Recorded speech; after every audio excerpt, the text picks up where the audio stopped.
We're standing on this cliff on day 7 of the trip, and I planned this entire trip using Milanote, and it changed the game once again. Not only the video, not only the shot list, but actually the entire trip and the entire trip schedule. I'm gonna show you how to do it. Planning a long trip can be super overwhelming, especially if you're gonna be documenting that trip for your YouTube channel or through photography for Instagram. So in today's video, we're gonna share 5 tips on how to stay organized and schedule your time while planning an epic road trip. And today's video sponsor is Milanote. I love Milanote. I could not run this channel without the app. Back in May, Chris and I took a 2-week road trip through Newfoundland and Labrador, Canada, the province in Canada where we are from. Not only did we take on a 14-day road trip where we changed locations pretty much every day or two, but we also made a 1-hour-long documentary for this channel, and we made a photography book. So a lot of stuff going on there. So scheduling out that trip was super key. So if you want to check out this movie, it's called Mozzie. It documents the trials and tribulations of Chris and I trying to reach this goal of getting enough photos over a 2-week period to create a coffee table book, which has been a dream of mine to combine that passion for photography and graphic design and meld that together to make a coffee table book about my favorite place in the world. So if you want to check out the movie, link up here, and if you want to check out the book, that's in the description box as well. So today we're gonna go behind the scenes on how we planned and executed that trip using Milanote, my favorite app ever. When it comes to using Milanote for scheduling your travel and keeping organized, there are tons of little tools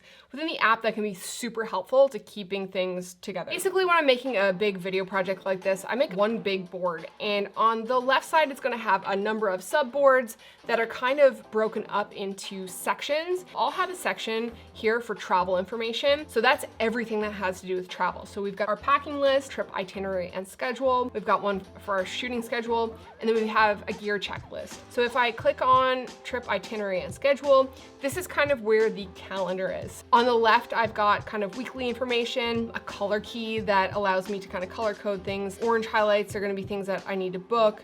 Blue highlights are things I need to follow up on. I've got a little checklist there for booking ferries and car rentals and parking. Within this board, I've also got road trip maps. I've got days and receipts, flight and car information, and ferry and booking information. And it might seem redundant to have some of these things in here. You might be thinking, yo, B, you have an email, like all of these things are going to your email, but when you're traveling for 14 days, you're staying in a different location every night, it can get overwhelming and confusing, and I like to just have a home base for all of my things that I can quickly reference. In this main board, I have my calendar. I've basically created these columns per day with the date and then what's happening during those days, and also if there's anything really specific that we need to shoot that I cannot forget. Tip 1 is scheduling.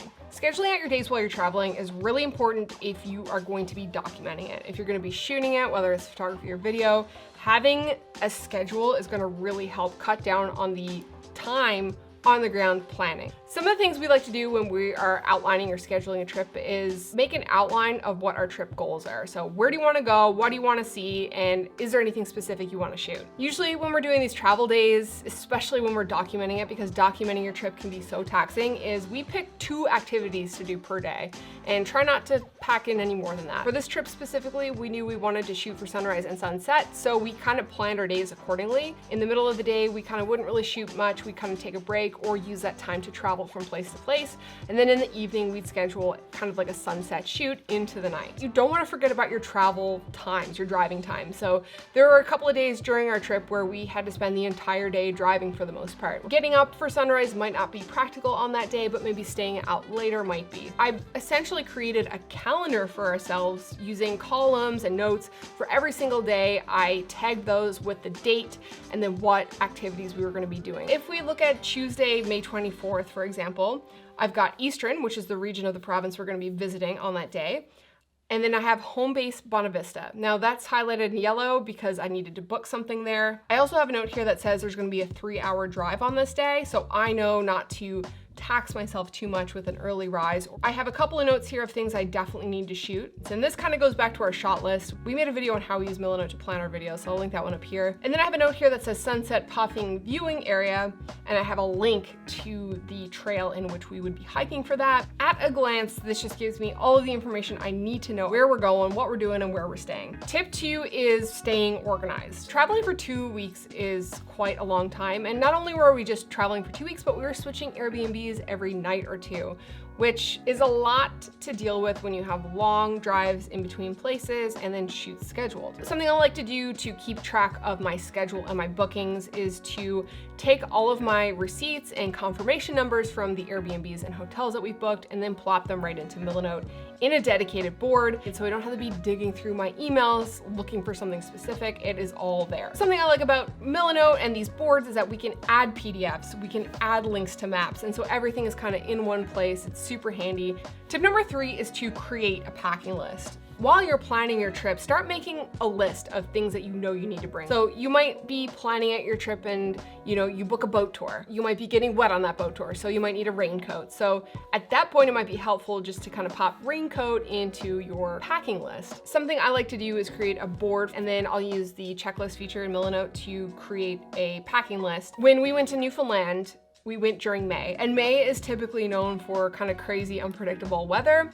While the rest of Canada is having spring and summer, Newfoundland is kind of just getting over winter. So we kind of had to pack for everything. So scheduling and being organized and knowing exactly where we're going and what we were doing really helped us nail down exactly what we needed to bring. Beyond clothes, there's a couple other key things that you're gonna wanna have on your packing list, of course. If you're traveling to a different country, you're gonna wanna make sure that you have the proper paperwork, the proper visas. So you're gonna wanna do a little bit of research and include maybe a separate checklist for those items. Any special clothing that you might need for the excursions that you're going on. And for our trip, we actually brought our camp stove, but it actually came in handy when we were hours away from coffee shop. So that was something special that we knew we wanted to have because we were going to be in more remote areas of Newfoundland. By the time you're done and your packing list is ready to go, you can haul up your phone or you can haul up the iPad, because now Milanote has an iPad app, which is the best. And you can just check off things as you're putting it in your bag. I'm a massive checklist person. I have to have a list. I had a camera equipment checklist, which we'll talk about later. And I also had an upon arrival checklist. So these were things that I knew I needed to either pick up or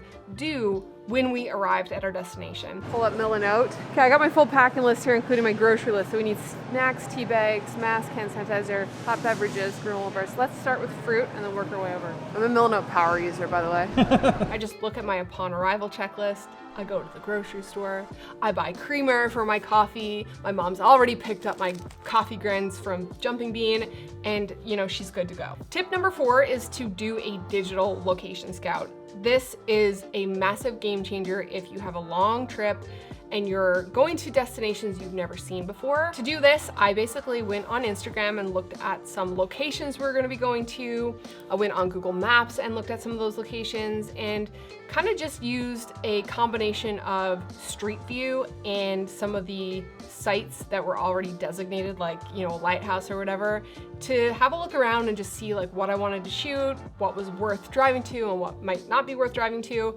And then I would save links to those places and screenshots from those places in a separate board. Back in my main travel itinerary and schedule board, I've got a subboard called Road Trip Maps. So within this board, I've got columns that are color-coded with reference images and maps. And within those columns, I also have boards that have cards for each of those destinations. When I click on the board called Avalon Images, I've got Signal Hill, Kitty Vitty, Cape Spear, and I just took screenshots from Google Maps that I thought would make good spots to go shooting. When you're on a trip and you're going from place to place, you kind of forget, like, what does this place have to offer that I don't remember now because I just did like 10 other things? So it's helpful to be able to be like, oh yeah, Spiller's Cove is here, and then there's also this hike. Which one do we want to do? Let's choose one. It's really important when you're doing a trip like this and documenting it, say for a video, for a vlog or a larger project, that you plan out your videos. I cannot stress this enough. It is so important to plan out your videos. If you want to learn more about how we do this, link up here. We use Milanote because I could not do this channel without this app. When you're thinking about traveling and you're driving from place to place and there's a lot of stuff on the go and you're fatigued and you're tired and you're hungry, sometimes it's hard to think clearly about what you're trying to capture. So if you go ahead and plan out your video ahead of time, just like doing the digital location scout, you can reference your plan, the idea, and just have a little bit of a refresher on what you need to capture at the time. Using the built-in templates in Milanote can be a fantastic start. I like to use the photography shot list template to give me a starting point for the digital location scout. And there's a couple of calendar templates in there that are great starting points that you can, drag and drop and delete things and kind of customize that based on how you like to see information. Tip number 5 is to create a gear checklist. Now, this is different than the packing list because the packing list consists of clothes and accessories. A gear checklist is what you're going to need to actually document this trip. Camera gear, accessories, we've all been there when we've packed a bag and we've gone somewhere only to open it up and realize that like your battery isn't charged or you forgot a card. This is like the most basic part of like having a camera is to have a card, but you know what? It happens to all of us. So during the planning portion of the trip, during the planning portion of your video, this is also when we're going to start building out this gear checklist. You might look at a location and be like, ooh, this would be really great for a long exposure. Okay, what am I going to need for that? I'll need a tripod, I might need an ND filter, I might need a remote trigger. So write those things down as you're planning your trip. Some of the things that are often forgotten for me when it comes to camera gear are the proper end-to-end charging cables for certain tech. I don't usually forget batteries, but in the past I've brought 2 and accidentally left my camera on in the bag, drained the batteries, and the other battery was dead. So don't get stuck like me, the dead battery. Make sure that all your stuff is charged. You have a charger for it as well, which can be easy to forget. And cards. That's kind of the bare minimum. If you have your cards, you have your batteries, and you have your camera gear, you can shoot something. Something else to think about is whether or not you're going to be doing any editing during your trip. Are you going to be doing any file management on your trip? If so, then you need to think about laptop, you need to think about hard drive, you need to think about card readers. These are all things that we travel with because we like to back up all of our photos and videos every single night during our trip. Again, I love the iPad app for this, especially if you're standing around in your office and you're looking at a wall of gear or you're packing your bag, you can have that iPad there with the checklist. You can work with teams in Milanote, which is pretty great. You're working on a project with somebody else. So for instance, like if Chris and I are working on a project together, I'm making a gear checklist, he can add stuff that he might need, say like his FPV drone, group trip, planning a video with somebody else, group trip especially, where if you want to share an itinerary with 4 or 5 people, you can do that. They don't even need Milanote. So those are my 5 tips on how to stay organized while planning an epic trip. I hope you guys found this video helpful. If you want to check out Milanote, the link is in the description box. I'm not even joking when I say that it has completely changed the game for me when it comes to planning videos, managing my YouTube channel, and making trips like this happen as a solo creator. And if you haven't checked out our travel documentary film, I'll link it up here if you want to see it. Thank you so much for watching, and we'll catch you on the next one. I don't know what's going on at all for the trip, but that's okay because Becky has planned every single spot out to the T because she is a Milanote power user. Thank you, thank you. Thank you, Milanote, for sponsoring this video. Do they sponsor this video? Tips and tricks. Those are my 5 tricks, tips and tricks, tips and tricks. These are my 5 tips and tricks so you can learn how to do tips and tricks. Do you know I'm a Milanote power user? Sorry. In the flusteriness, that's not a word. A few sips, la? Okay.